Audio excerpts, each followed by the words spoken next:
వార్తల వివరాలు చూస్తే వర్చువల్ మహానాడుకు 16.75 లక్షల మంది రావటం కొత్త అనుభవమని చంద్రబాబు పేర్కొన్నారు. వర్చువల్ మహానాడు అదరగొట్టిందని, ఇది సరికొత్త అనుభవమని చెప్పారు. ఈ మహానాడు సరికొత్త చరిత్ర సృష్టించిందన్నారు. ప్రపంచంలోనే హైబ్రిడ్ కాన్ఫరెన్స్ ఎలా పెట్టాలో మహానాడు చూపించిందని వివరించారు. ఇదొక పెద్ద ప్రయోగమని, 1875 క్లస్టర్లు, 12 దేశాల ప్రజలు ఆన్లైన్లోకి వచ్చారని తెలిపారు. రికార్డు సృష్టించడం, తిరగరాయటం, దాన్ని బద్దలు కొట్టడం టీడీపీకే సాధ్యమని స్పష్టం చేశారు. వర్చువల్గా మహానాడు అదరగొట్టిందని తెలుగుదేశం పార్టీ జాతీయ అధ్యక్షుడు, ముఖ్యమంత్రి నారా చంద్రబాబు నాయుడు తెలిపారు. వర్చువల్గా మహానాడు ట్రెండ్ సెట్టర్గా నిలిచిందని ఆయన పేర్కొన్నారు. 2 రోజుల పాటు వర్చువల్ మహానాడు అద్భుతంగా జరిగిందని సంతోషం వ్యక్తం చేశారు. గురువారం మహానాడు ముగింపు సభలో సీఎం చంద్రబాబు నాయుడు మాట్లాడుతూ, సీఎం అంటే చీఫ్ మినిస్టర్ కాదు, కామన్ మ్యాన్ అని స్పష్టం చేశారు. ఈ 23 నెలల్లో లక్షల కోట్ల పెట్టుబడులు సాధించామన్నారు. ప్రతి సంవత్సరం టార్గెట్ పెట్టుకుని పనిచేస్తున్నామని వివరించారు. ఒకప్పుడు పరదాల పాలన, ఇప్పుడు ప్రజల పాలన అని సీఎం చంద్రబాబు పేర్కొన్నారు. ప్రతి ఇంటికి సంక్షేమ పథకాలు చేరేలా చూస్తున్నామని చెప్పారు. పోకిరీలు, ఆకతాయిలు ఆట కట్టిస్తామని ప్రకటించారు. ఎవరైనా ఆడబిడ్డల జోలికి వస్తే అదే వారికి చివరి రోజు అవుతుందని సీఎం చంద్రబాబు హెచ్చరించారు.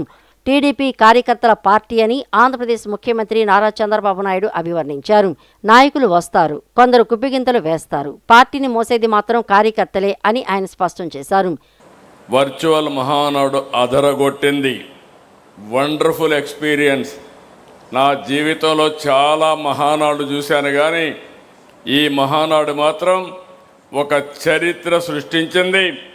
భారతదేశంలోనే కాదు, ప్రపంచంలోనే రాజకీయ పార్టీలు ఏ విధంగా వర్చువల్ కాన్ఫరెన్స్ కానీ హైబ్రిడ్ కాన్ఫరెన్స్ పెట్టాలనో పెట్టే విధంగా ముందుకు పోయే పరిస్థితి వస్తుంది. ఇది ఒక పెద్ద ప్రయోగం.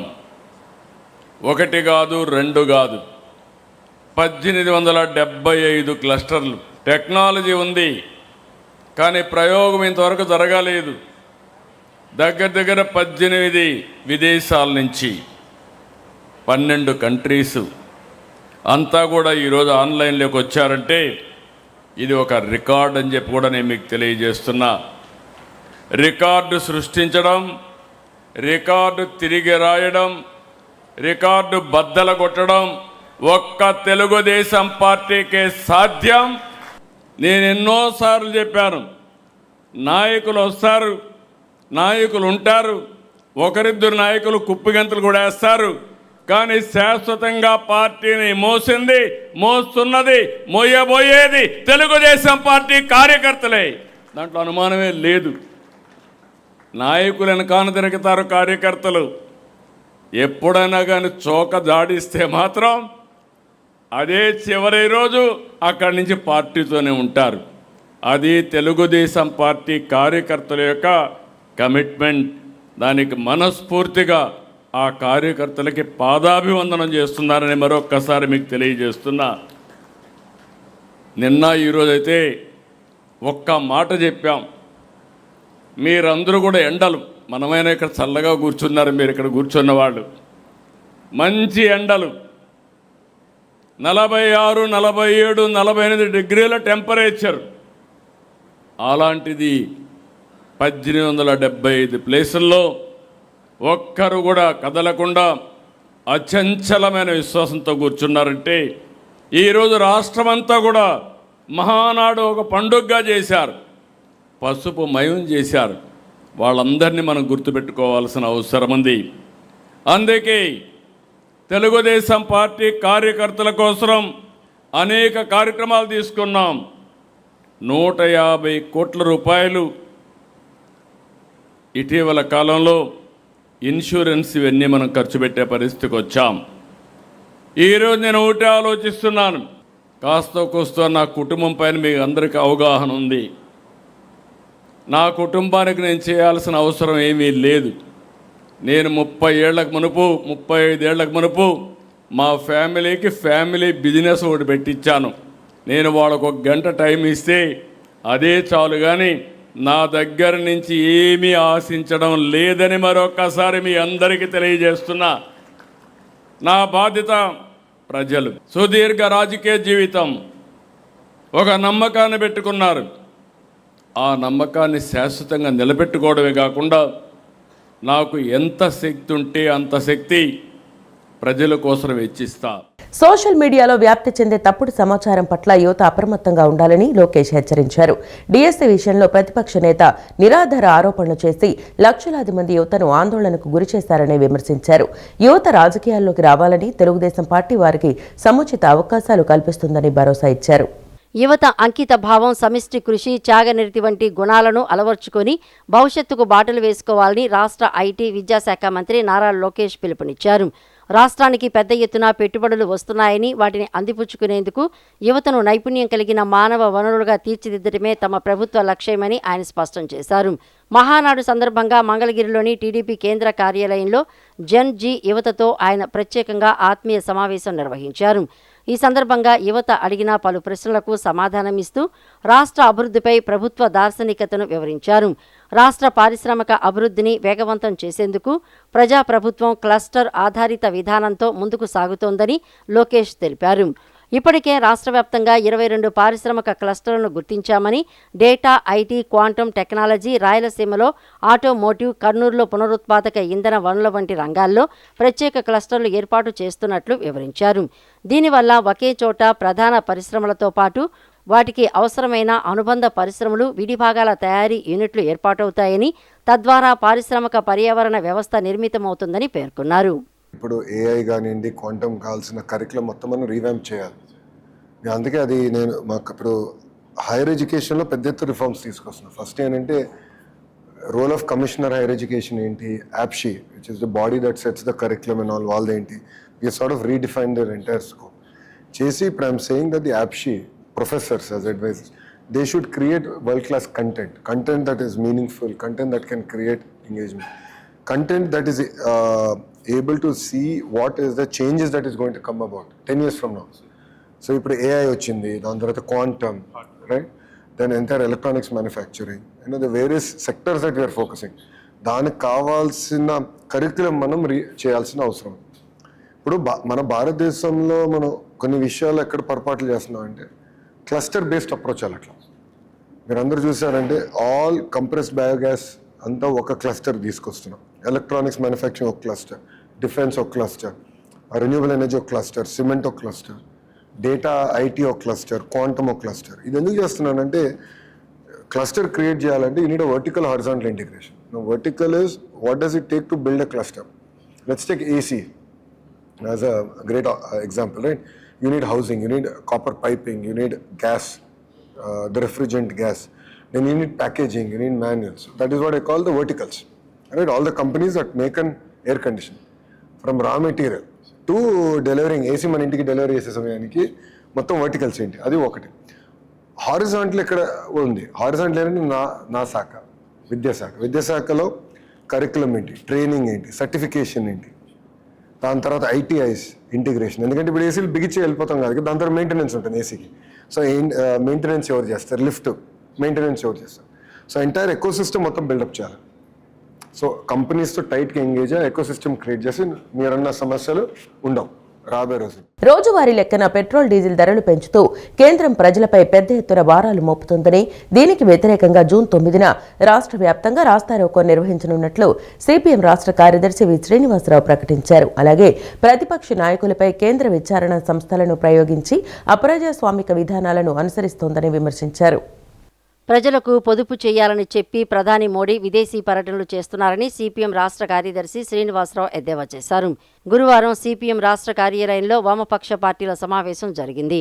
సిపిఐ ఎంఎల్ నాయకులు జాస్తి కిషోర్ బాబు అధ్యక్షతన జరిగిన ఈ సమావేశంలో సిపిఎం నాయకులు శ్రీనివాసరావు, వై వెంకటేశ్వరరావు, సిపిఐ నాయకులు Harinath Reddy, CPI ML New Democracy నాయకులు Chittipati Venkateswarlu, Polari, CPI ML Liberation నాయకులు హరినాథ్, ఎంసీపీఐయు నాయకులు గణేష్ తదితరులు పాల్గొన్నారు. ఈ సందర్భంగా నిర్వహించిన మీడియా సమావేశంలో వామపక్ష నేతలు మాట్లాడుతూ దేశంలో నిరంకుశ చర్యలు, పౌర హక్కులు, ప్రజాస్వామ్యంపై దాడి జరుగుతోందని మండిపడ్డారు. ఇటీవల కాలంలో కేంద్ర ప్రభుత్వం పెట్రోలు, డీజిల్ ధరలను ఇప్పటికీ 4 సార్లు పెంచడాన్ని సమావేశం తీవ్రంగా ఖండించినట్లు తెలిపారు. మరలా ధరలను పెంచుతున్నట్లు వచ్చిన వార్తల పట్ల సమావేశంలో ఆందోళన వ్యక్తం చేశారు. దీనికి వ్యతిరేకంగా జూన్ 1 నుండి 7వ తేదీ వరకు రాష్ట్ర వ్యాప్తంగా విస్తృత ప్రచారం, కరపత్రాల పంపిణీ, సమావేశాలు, సదస్సుల రూపంలో నిర్వహించనున్నట్లు వారు తెలిపారు. పెట్రోలు, డీజిల్ ధరలు గత 10 రోజులుగా రోజువారీ ప్రాతిపదిక మీద పెరుగుతూ ఉన్నాయి. నిన్న సిఎన్జి సాధారణ ఆటో కార్మికులు ఉపయోగించే సిఎన్జి రేటు పెంచారు. అంతకుముందు మన ఈ పెట్రోల్ డీజిల్ ధరలు 3 సార్లుగా 4 సార్లు పెంచారు. అట్లా కమర్షియల్ గ్యాస్ ఒక్కసారే 1000 రూపాయలు పెంచేశారు. దీనివల్ల ప్రజల మీద భారం పడటంతో పాటు ఉపాధి మీద కూడా తీవ్రమైన దెబ్బ తగులుతూ ఉంది.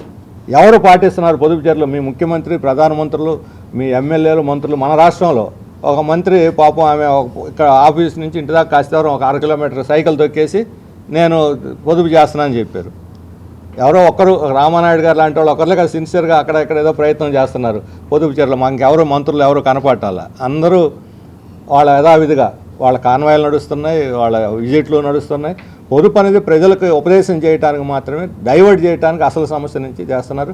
నిజంగా కేంద్ర రాష్ట్ర ప్రభుత్వాలకి చిత్తశుద్ధి ఉంటే వాళ్ళ పన్నుల భారం తగ్గించుకోవాలి.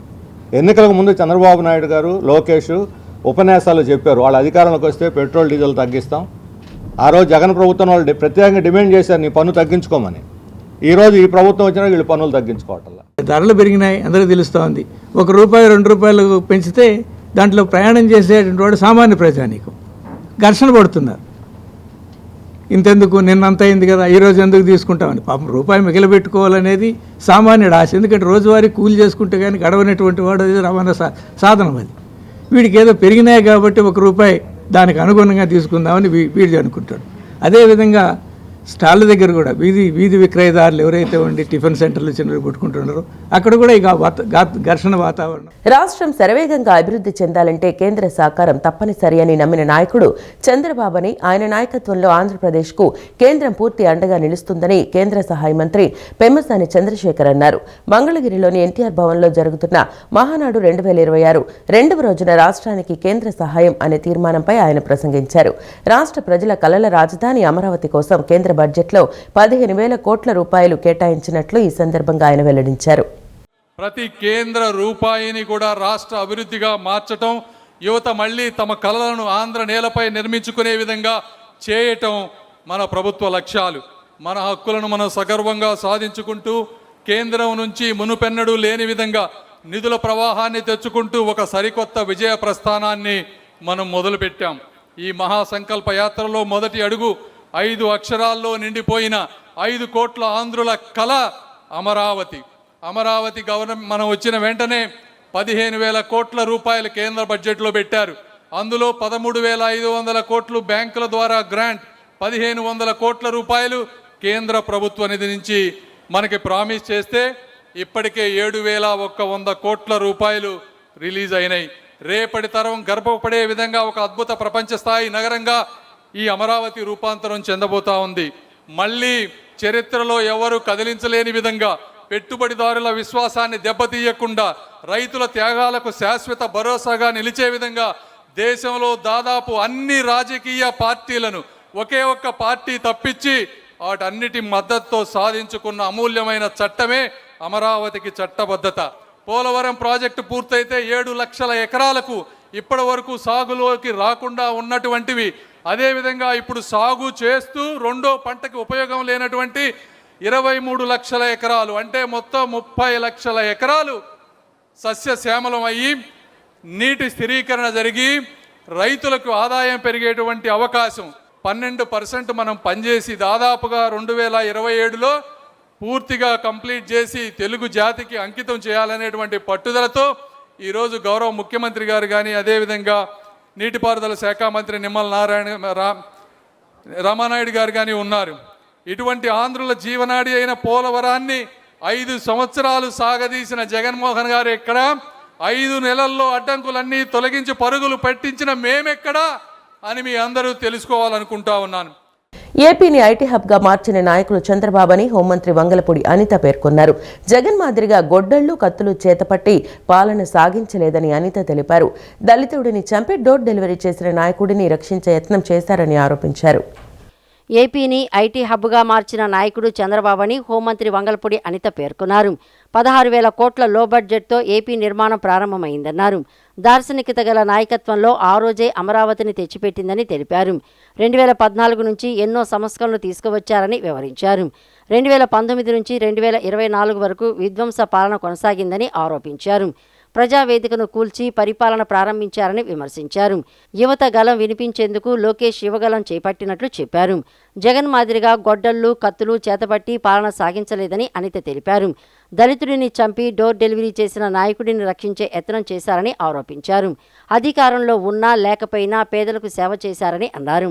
సంక్షేమ పథకాలను ఇంటికి వెళ్లి అమలు చేస్తున్నామని పేర్కొన్నారు. రాష్ట్రం బాగుండాలంటే ఎన్డీఏ కూటమి ప్రభుత్వం కొనసాగాలని పేర్కొన్నారు. మరో 15-20 ఏళ్లు ఇదే ప్రభుత్వం కొనసాగాల్సిన అవసరం ఉందని, ఇలాగే కొనసాగితే 2047 నాటికి ప్రపంచంలోనే ఏపీ మొదటి స్థానంలో ఉంటుందని పేర్కొన్నారు. సైకో గొడ్డలి పార్టీ నాయకులు మళ్ళా బయటికి రావడానికి, కళ్ళబొల్లి బాటలు బయటికి రావడానికి ప్రయత్నం చేస్తున్నారు. నేను ఒకటే చెప్పబోతున్నా, ఈరోజు ఒకటే చెప్పబోతున్నా. మన నాయకులందరూ ఉన్నారు, కార్యకర్తలు ఎలాంటి వాళ్ళు మనకు తెలుసు. ఈరోజు గౌరవ నారా లోకేష్ గారు ఈరోజు ఎన్నో కంపెనీలు తీసుకొచ్చి, ఇంకొక విషయం చెప్పాలి, మన సాధారణంగా మన ఇంట్లోనే జంజీస్ అని జనాల్ఫాస్ జనరేషన్స్ అన్నీ ఉన్నాయి. వాళ్ళకి అర్థం కానిది ఏంటంటే, మా జనరేషన్కి ఉద్యోగాలు ఇచ్చింది ఆయనే, ఇప్పుడున్న జనరేషన్కి ఉద్యోగాలు ఇస్తున్నది ఆయనే, జనాల్ఫాకి కూడా ఉద్యోగాలు ఇవ్వబోయేది ఆయనే. దానికి సంబంధించిన కార్యాచరణ 2047 వరకు చేతిలో పట్టుకొని తిరుగుతున్నారండి ఈయన. ఇలాంటి వ్యక్తులు ఉన్నంత వరకు జనాల్ఫా కాదు కదా, జంజీస్ కాదు కదా, ఎవరైనా చదువుకుంటే చాలు మీ ఇంటికి ఉద్యోగాలు తీసుకొచ్చే స్థాయికి మేము తీసుకొస్తామని గౌరవ నారా లోకేష్ గారు ముందుకొచ్చి చెప్పే సందర్భాలు కూడా ఉన్నాయి. ఇంకా 28 సెకండ్లు ఉంది సార్.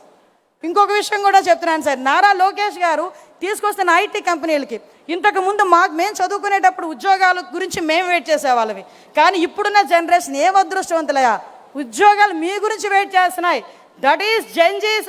నిజంగా చెప్పాలంటే అదృష్టవంతులు అని చెప్పి ఈరోజు చెప్పాలి. అటువంటి నాయకులు ఉన్న చోట, అటువంటి నాయకత్వం పనిచేస్తున్న చోట దీన్ని నిలబెట్టుకోవాల్సిన అవసరం ఉంది, దీన్ని సస్టైన్ చేయాల్సిన అవసరం ఉంది. కేరళ మాజీ ముఖ్యమంత్రి పినరయి విజయన్ నివాసంలో ఈడీ అధికారుల దాడుల అంశంపై సిపిఐ నేత రామకృష్ణ తీవ్రంగా స్పందించారు. దాడులను ఖండించిన ఆయన, సోదాలు నిర్వహించిన అధికారులు ఒట్టి చేతులతోనే వెనక్కి వెళ్లిపోయారని ఎద్దేవా చేశారు. 10 ఏళ్ల పాటు కేరళ ముఖ్యమంత్రిగా ఉన్న విజయన్కు ప్రజల్లో మంచి ఇమేజ్ ఉందని, ఆ ఇమేజ్ డ్యామేజ్ చేసేందుకు ఈడీ దాడులు జరిగాయని రామకృష్ణ విమర్శించారు. మోడీ ప్రధాని అయినప్పటి నుంచి ప్రతిపక్ష నేతలపై ఈడీ దాడులు, అక్రమ కేసులు సాధారణమైపోయాయని దుయ్యబట్టారు. నిజంగా 10 ఏళ్ల పాటు కేరళ రాష్ట్రానికి ముఖ్యమంత్రిగా పనిచేసినటువంటి పినరయి విజయన్ గారిని, ఆయన ఇమేజ్ ని డ్యామేజ్ చేయాలనే ఒక దురుద్దేశంతోనే ఇవాళ కేంద్ర ప్రభుత్వం ఈ దాడికి పాల్పడింది. నరేంద్ర మోడీ ప్రభుత్వం కేంద్రంలో అధికారంలోకి వచ్చినప్పటి నుంచి కూడా ప్రతిపక్ష పార్టీల నాయకులు బదనాం చేయడానికి వాళ్ళ ఇళ్లపైన దాడులు చేయడం, ఈడీని పంపడం, సిబిఐ కేసులు పెట్టడం, ఆ రకంగా వారందరినీ కూడా అప్రతిష్ట పాలు చేయడానికి కోరుకుంటారు. ఢిల్లీలో ముఖ్యమంత్రిగా పనిచేసిన అరవింద్ కేజ్రీవాల్ పైన అక్రమంగా కేసులు బనాయించి నెలల పర్యంతం ఆయన జైల్లో పెట్టారు. ఉప ముఖ్యమంత్రి మనీష్ సిసోడియాను దాదాపు సంవత్సరం పైగా ఆయన జైల్లో పెట్టారు. తీరా ఇప్పుడు ఆ కేసులన్నీ కూడా ముష్కరికి అన్నారు, దాంట్లో ఏమాత్రం కూడా పసలేదని కూడా తేలిపోయింది. ఇప్పుడు ఏమంటే ఇవాళ 10 ఏళ్ల పాటు సుదీర్ఘంగా పరిపాలించిన కమ్యూనిస్ట్ పార్టీ సిపిఎం నాయకుడు పినరయి విజయన్ గారి పైన ఆయన బదనాం చేయడానికే ఇలాంటి కుట్రలకు పాల్పడతా ఉన్నారు. ఎవరైతే బీజేపీ కండువా కప్పుకుంటారో వారు ఎంత పెద్ద స్కామ్లు పాల్పడినా వారు మాత్రం పవిత్రులైనట్టుగా వారిని ఎంటదుక్కుంటారు. దానికి ప్రత్యక్ష ఉదాహరణ బీజేపీ వైఖరిని పూర్తిగా ఖండిస్తా ఉన్నాం. కేంద్రంలో అధికారంలో ఉన్న ప్రధానమంత్రి నరేంద్ర మోడీ, హోమ్ మినిస్టర్ అమిత్ షా ఇవాళ పథకం ప్రకారం దుష్టబుద్ధితో పినరయి విజయన్ గారి ఇంటిపైన దాడులు చేయించారు. దీన్ని తీవ్రంగా ఖండిస్తా ఉన్నా. 2019 నుంచి 2024 వరకు సాగిన జగన్మోహన్ రెడ్డి పాలనను జపాన్పై జరిగిన అణుబాంబు దాడులతో మంత్రి అచ్చెన్నాయుడు పోల్చారు. ప్రజావేదిక కూల్చివేతతో మొదలైన ఆయన విధ్వంస రచన రాష్ట్ర వ్యాప్తంగా కొనసాగిందని విమర్శించారు. చంద్రబాబు నాయుడుతో జగన్ పోల్చుకోలేరని, కనీసం నారా లోకేష్ కాలి గోటికి కూడా ఆయన సరితూగరని మండిపడ్డారు. మహానాడు వేదికగా మంత్రి అచ్చెన్నాయుడు మాట్లాడుతూ 2019 నుంచి 2024 వరకు సాగిన జగన్మోహన్ రెడ్డి పాలనను జపాన్పై జరిగిన అణుబాంబు దాడులతో పోల్చారు. తండ్రి అధికారాన్ని అడ్డుపెట్టుకుని 1,00,000 కోట్లు దోచుకొని 16 నెలలు జైల్లో ఉన్న వ్యక్తికి అధికారం ఇవ్వడం వల్ల రాష్ట్రం సర్వనాశనమైందని ఆయన ఆవేదన వ్యక్తం చేశారు. గత 5 ఏళ్లలో వ్యవస్థలను నిర్వీర్యం చేయటమే లక్ష్యంగా జగన్ పనిచేశారని, ప్రజావేదిక కూల్చివేతతో మొదలైన ఆయన విధ్వంస రచన రాష్ట్ర వ్యాప్తంగా కొనసాగిందని విమర్శించారు. చంద్రబాబు నాయుడుతో జగన్ పోల్చుకోలేరని, కనీసం నారా లోకేష్ కాలి గోటికి కూడా ఆయన సరితూగరని మండిపడ్డారు. రాయలసీమ బిడ్డ అని చెప్పుకునే జగన్ ఆ ప్రాంత సాగునీటి ప్రాజెక్టులను నిర్వీర్యం చేశారని, కానీ నేడు కూటమి ప్రభుత్వం కేవలం 24 నెలల్లోనే 24,000 కోట్లు సాగునీటి రంగంపై ఖర్చు చేసిందని అచ్చెన్నాయుడు వివరించారు. అలాగే గత 2 ఏళ్లలో 24 లక్షల కోట్లు పెట్టుబడులను ఆకర్షించి 24 లక్షల ఉద్యోగాల కల్పనకు చంద్రబాబు కృషి చేస్తున్నారని పేర్కొన్నారు. వ్యవస్థలన్నీ చిన్నాభిన్నం చేశారు, ఆర్థికంగా చిన్నాభిన్నం చేశారు. ఈ రాష్ట్రంలో ఎంతోమంది ప్రభుత్వాలు పరిపాలన చేశారు, ఎంతోమంది ముఖ్యమంత్రిగా బాధ్యతలు తీసుకున్నారు. కానీ ఒక దుర్మార్గుడు ఒకే ఆశతో అధికారాన్ని చేపట్టాడు. అధికారం చేపట్టినప్పటి నుంచి ఆయన ధ్యేయం ఒక్కటే, ఆంధ్రప్రదేశ్ రాష్ట్రంలో 30 సంవత్సరాలు నేనే అధికారంలో ఉండాలి, ఈ రాష్ట్రంలో ఇంకొక పార్టీ ఉండకూడదు, ఇంకొక వ్యక్తి ఉండకూడదని కక్షగట్టి పనిచేశాడు. అందులో బాధితులు ప్రధానంగా తెలుగుదేశం పార్టీ అని చెప్పి ఈ సందర్భంగా తెలియజేస్తున్నాను. ఒక్క పరిశ్రమ అంటే ఒక్క పరిశ్రమ తేలేదు, ఉన్న పరిశ్రమల్ని పూర్తిగా ఈ రాష్ట్రం నుంచి వెళ్ళగొట్టే కార్యక్రమాలు చేశారు. ఈరోజు కష్టాలున్నా బాధలున్నా చంద్రబాబు నాయుడు గారికి ఒక విశ్వసనీయత ఉంది. చంద్రబాబు నాయుడు గారు మాటిస్తే నిలబెట్టుకున్నటువంటి తత్వం తప్పనిసరిగా అమలు చేశాం. రేపు భవిష్యత్తులో ఒక పైసా వస్తే ఆ పైసా పేదవాడికే పంచడానికి, ఈ రాష్ట్రానికి మేలు చేయడానికి అహర్నిశలు కృషి చేస్తున్నటువంటి చంద్రబాబు నాయుడు గారికి మనందరం సహకరించాలి. ప్రముఖ రాజకీయ విశ్లేషకులు సీనియర్ జర్నలిస్ట్ ప్రొఫెసర్ కె నాగేశ్వర్పై నమోదైన అక్రమ కేసులను వెంటనే ఉపసంహరించుకోవాలని జర్నలిస్టు సంఘాల నాయకులు కోరారు. జర్నలిజం రంగంలో ఎంతో గౌరవం ఉన్న నాగేశ్వర్ వంటి వ్యక్తిపై ఇటువంటి దాడులు సరికాదన్నారు. తక్షణమే పోలీసులు జోక్యం చేసుకుని కేసులను కొట్టివేయాలని వారు డిమాండ్ చేశారు. ప్రముఖ రాజకీయ విశ్లేషకులు సీనియర్ జర్నలిస్టు ప్రొఫెసర్ కె నాగేశ్వర్పై నమోదైన అక్రమ కేసులను వెంటనే ఉపసంహరించుకోవాలని డిమాండ్ చేస్తూ Andhra Pradesh working journalist federation, Andhra Pradesh broadcast journalist association ఆధ్వర్యంలో విజయవాడ లెనిన్ సెంటర్ వద్ద నిరసన ధర్నా నిర్వహించారు. ఇటీవల ఒక రాజకీయ విశ్లేషణలో భాగంగా ఆయన చేసిన వ్యాఖ్యలపై కూటమి పార్టీలు అభ్యంతరం తెలపడంతో నాగేశ్వర్ తన వ్యాఖ్యలను ఉపసంహరించుకున్నారని జర్నలిస్ట్ నాయకులు గుర్తు చేశారు. అయినప్పటికీ ఆయనను లక్ష్యంగా చేసుకుని సోషల్ మీడియాలో ట్రోలింగ్ చేయటం, వివిధ పోలీస్ స్టేషన్లో కేసులు బనాయించి అరెస్టుకు ప్రయత్నించడం భావ ప్రకటన స్వేచ్ఛను హరించటమేనని వారు మండిపడ్డారు. రాజకీయ పార్టీలు నిత్యం విమర్శలు చేసుకుంటున్న తరుణంలో ఒక విశ్లేషకుడి సోర్సును ప్రశ్నిస్తూ వేధింపులకు గురి చేయటం ప్రజాస్వామ్యానికి విరుద్ధమని నాయకులు పేర్కొన్నారు. జర్నలిజం రంగంలో ఎంతో గౌరవం ఉన్న నాగేశ్వర్ వంటి వ్యక్తిపై ఇటువంటి దాడులు సరికాదని, తక్షణమే పోలీసులు జోక్యం చేసుకుని కేసులను కొట్టివేయాలని వారు డిమాండ్ చేశారు. లేని పక్షంలో రాష్ట్రంలో ఎవరూ స్వేచ్ఛగా మాట్లాడే పరిస్థితి ఉండదని, ప్రజాస్వామ్యం ఖూనీ అవుతుందని వారు ఆవేదన వ్యక్తం చేశారు. ఒక రాజకీయ విశ్లేషకుడు తనకు తెలిసినటువంటి అభిజ్ఞ వర్గాల బాగట్టతో వచ్చినటువంటి విషయాన్ని వెల్లడించడం అనేది ఆయన భావ ప్రకటన స్వేచ్ఛకు సంబంధించినటువంటి విషయం. మన పత్రికల్లో, మీడియాలో అభిజ్ఞ వర్గాల చెప్పినటువంటి విషయాలతో అనేకమైనటువంటి వ్యాఖ్యానాలు చేయటం కద్దు. సోర్స్ అడగడం అనేది, సోర్స్ ఇవ్వడం అనేది అది భావ ప్రకటన స్వేచ్ఛకు విరుద్ధమైనటువంటి విషయం.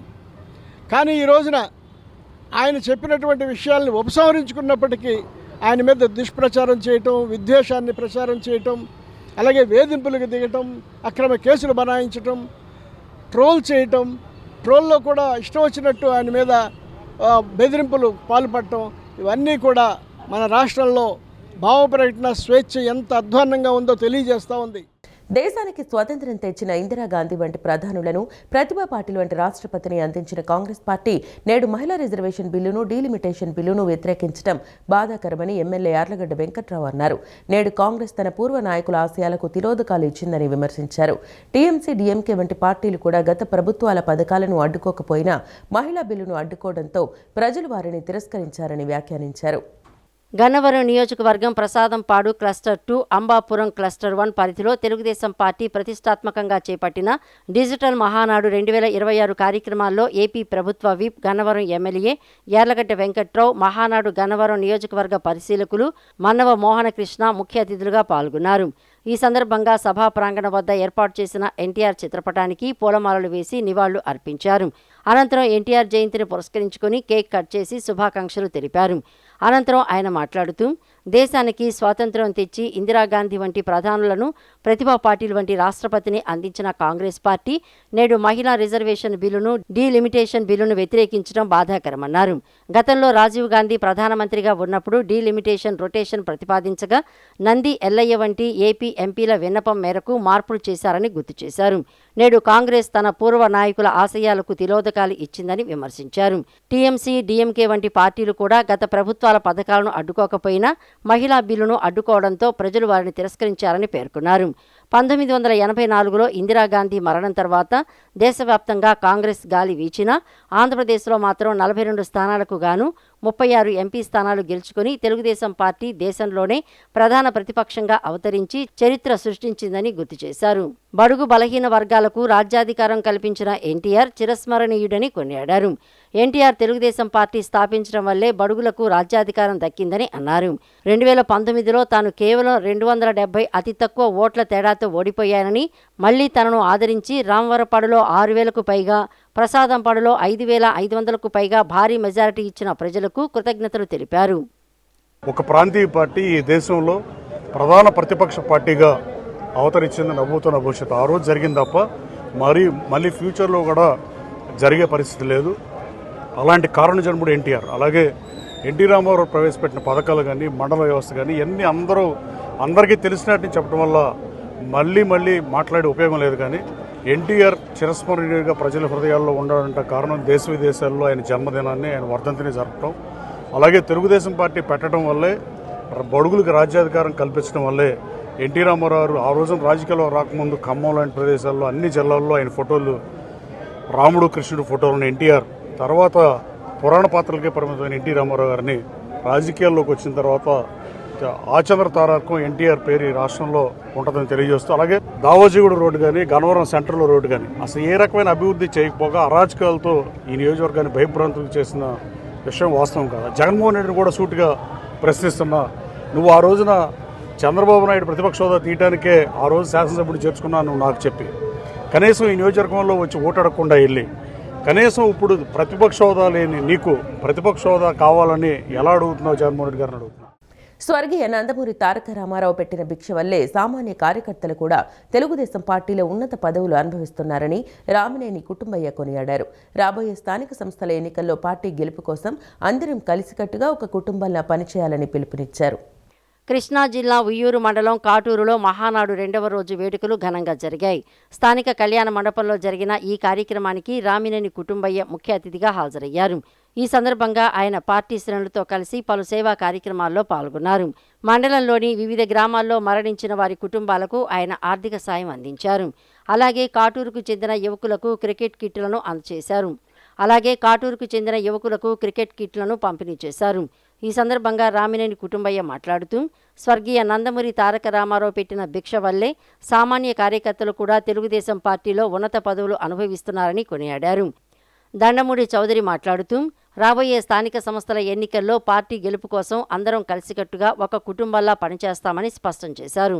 మేమందరం రాజకీయంగా ఉన్నత పదవుల్లోకి వచ్చామంటే దానికి కారణం పెద్ద ఆయన నందమూరి తారక రామారావు గారు. అదేవిధంగా ఎంతోమంది బడుగు బలహీన వర్గాల వారు వారి ప్రవృత్తులు చేసుకుంటూ ఉండే రోజుల్లో ఆయన పార్టీ పెట్టి వారందరినీ ఇవాళ ఉన్నత పదవుల్లోకి తీసుకొచ్చిన మహానుభావుడు.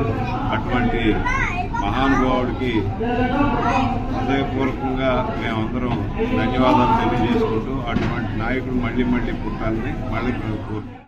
ఈ కార్యక్రమంలో ఏఎంసీ చైర్మన్ కొండా ప్రవీణ్, ఉయ్యూరు మాజీ మున్సిపల్ చైర్మన్ వలభనేని నాని, మండల పార్టీ అధ్యక్షుడు వెనిగళ్ల కుటుంబరావు, ఆకునూరు మాజీ సర్పంచ్ గోలి వసంతకుమార్ తదితర నాయకులు, కార్యకర్తలు పెద్ద సంఖ్యలో పాల్గొన్నారు.